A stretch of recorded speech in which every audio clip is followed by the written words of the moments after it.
예, 방금 소개받은 이성윤입니다. 저는 저희 대책단에서 제도개선 팀장이긴 하지만 특검법 준비를 제가 하게 됐습니다. 저희 대책단에서 준비하고 있는 대북 송금 관련 사건 관련 검찰 조작 특검법에 대해서 간단히 요약해서 말씀을 좀 드리겠습니다.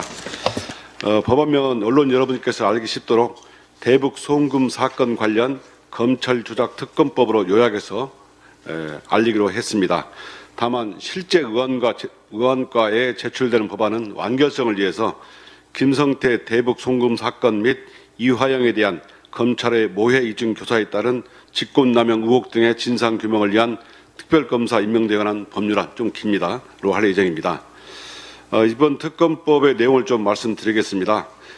김성태 대북 송금 사건 전체에 대한 재수사를 핵심 골자로 하고 있습니다.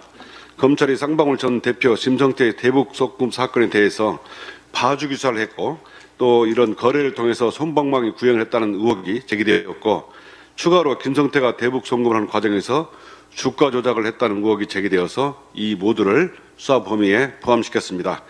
또한 검찰이 전직 검찰 출신 고위직 변호사를 통해서 이화영 전 부지사에게 회의를 위해 접촉을 시도하고 그 과정에서 수원지검에 주류를 반입해 진행했다는 의혹을 수사 범위에 포함시켰고 이러한 수사 과정에서 검찰이 행한 피의사실 공표 의혹에 대해서도 수사할 수 있도록 했습니다.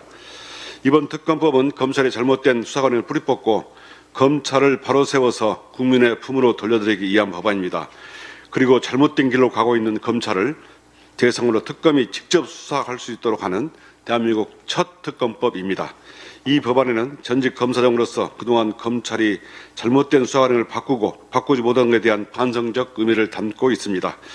그래서 특검이 수사를 통해 좀 더 잘할 수 있도록 특검 파견 대상의 주가 조작 수사를 전문적으로 하기 위한 금감원이나 거래소 지원까지 추가하고 주가 조작 수사 특성을 고려하여 수사기간도 늘리는 등 세심한 법안 설계를 했습니다. 일각에서는 수사도 시작도 안 했는데 특검부터 하는 지적이 있습니다마는 이화영 변호인과 뉴스타파 등 언론으로부터 이 사건 의혹이 제기된 후에 경기경찰청은 제대로 된 수사본부도 꾸리지 않고 국회를 통해 진행된 진상규명을 위한 자료출은 거부당했습니다.